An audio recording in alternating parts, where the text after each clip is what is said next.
name is Savio and I'm with MonsterMortgage.ca. I've been in the business for the last 8 years, and today we'll be talking about the options whether you should be renting or buying a property.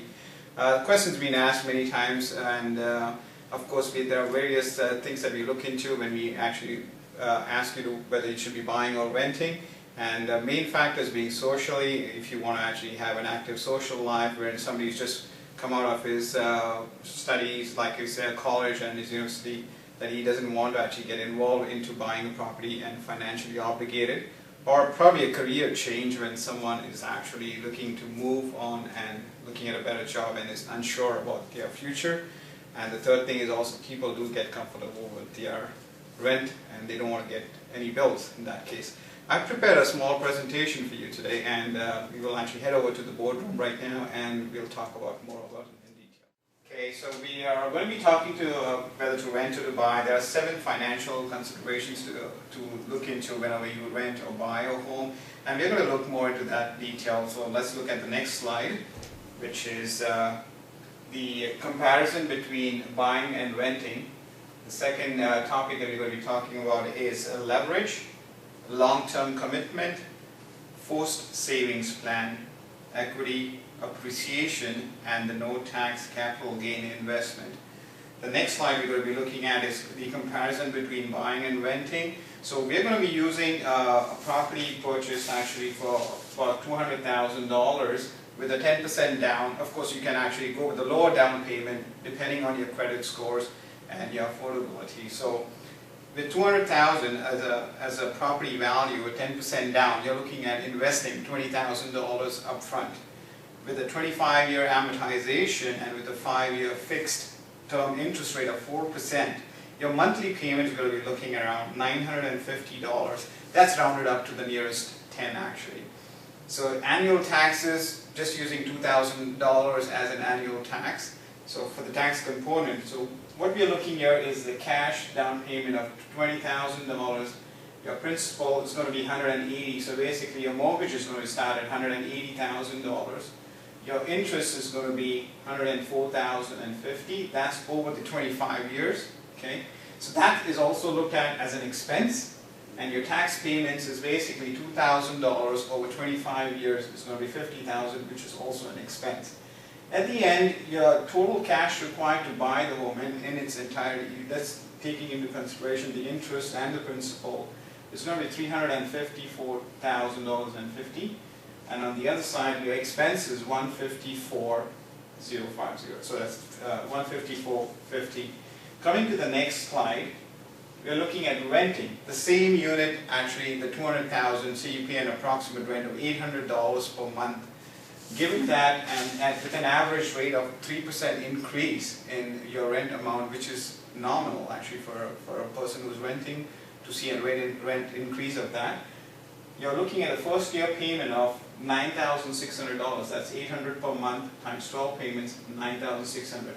As an expense, you're looking at $9,600, and year 2, with the 3% increase, you're looking at now paying $9,888. Same expense as well. So in year 3, that goes up to $10,185 with similar expense. So we broke that down right up to year 25, where your rent's now going to be $19,505 annually with an expense of the same.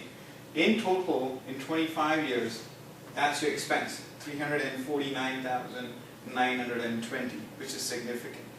So coming to the next slide, we have leverage, because you have a small investment to gain over a large asset. So basically your investment initially is just $20,000 to buy yourself a bigger asset of $200,000.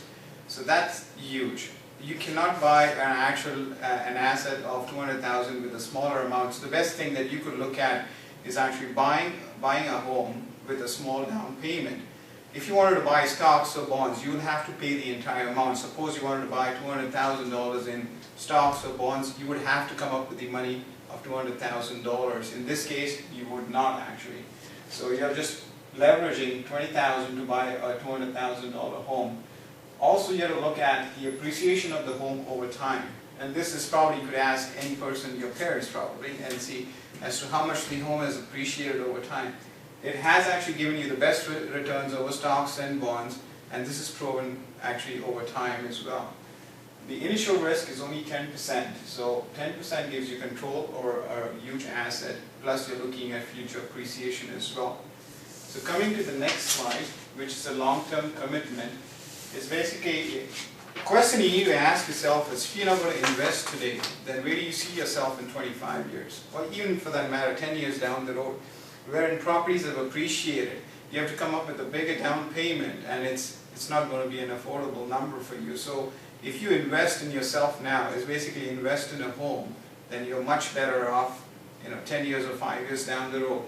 It's one of the biggest financial decisions you've ever made in your life, and the sooner you make it, the better. It actually puts you in a firm footing, helps you secure your future, and it's definitely an asset that will appreciate in value.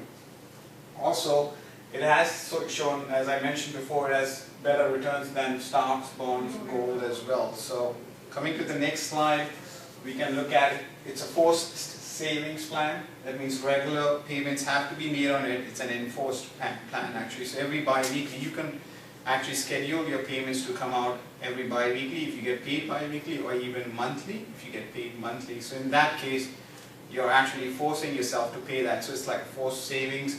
You don't have any options. You don't have, it's not like I can skip a payment to buy a stereo. You have to make a payment towards your mortgage, and then you could probably talk about spending the rest of your money, if you have any left over, to buy anything else that you have. Now also remember, every mortgage payment you make is basically helping you buy a bigger piece of that asset. As you go along paying your mortgage, in the initial years, of course, the payment that is applied towards the interest is higher, and towards the principal is lower. So as it goes further down, like you're looking at 5-6 years, then you see the snowball effect. Actually, it starts as a smaller amount being actually initially paid towards principal, but as it goes along a couple of years down the line, you're going to see more payments, more money going towards your principal, less going towards interest. So you're going to own a bigger piece of that asset as well. Again, you cannot touch that. You cannot sell your property and move over the next day. So it's like not a cash, like you withdraw cash at the ATM or something. So it's not a cash machine.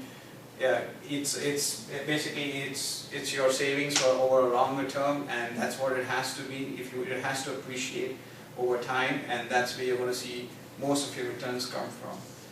Coming to the next one is equity. Basically, the home of $200,000, you're already buying it down, but you're paying 10% down. So $20,000 buys you 10% equity in your home. And the second year, you're looking at the balance of the mortgage being at $175,700. So now the equity owned is $24,300, or rather 12.15% of the value of the home. Remember, you're also looking at appreciation of the property, which we will discuss next. And every year, your principal is basically paid down, and it's more money going towards your, towards your principal as well. So appreciated value of the home could be a nominal 3% every year. So the home could now be valued at $206,000 in its first year itself. So you're looking at already adding $6,000 more to your equity. And leverage and appreciation combined are very powerful tools actually for investments. And using the $20,000 to buy a $20,000 home, that's exactly what you're using as leverage. And an asset that would appreciate at an approximately 3% annually is really going to help you actually achieve financial freedom faster as well. In short, you may recover your initial investment of $20,000 in 3 years flat. So if you're looking at $20,000 at a 3% appreciation, just by the appreciation value itself, you're going to recover that money within 3 years. Coming to the next slide, this is the biggest thing, and we've kept it for the last actually. This is the only vehicle that would not be taxed at the time when you sell it, because it's your principal residence. So anytime you sell your home, and whatever capital gains you make on that is basically yours to keep. And I've just used actually bonds and stocks and home as comparison. Initial investment, $20,000. Your bonds and stocks, you have to put the entire money down if you want to buy them. So you want to buy bonds and stocks at $100,000, which gives you 8% return. In today's market, I don't think so that's going to happen, but still that'll give you 8%. Your value of investment is $200,000 for the home. On the other side, it's $100,000. And if you look at the value at the end of the first year, it's 206. That's based on 3% appreciation. And on the bond side, you're looking at 108,000. But again, your profit before tax is 6,000. On the other side, 8,000. And after tax is still at 6,000. But on the other side is at 5,800, given your nominal tax bracket that you are in. So again, the return that you're getting is a 5.8 on your initial investment. On $100,000, you're getting a 5.8% return, whereas on the $20,000 you invested initially, you're getting a 30% return in year one itself. There's no way that anybody could beat that. So in short, actually, definitely buying makes a better option for you rather than renting. So it's like investing in yourself. The decision has to come from you. And if you have any questions, please do give us a call at MonsterMortgage.ca, and we'll be happy to actually guide you through whatever new home that you wish to purchase. Thank you for listening in, and until next time, have a great day.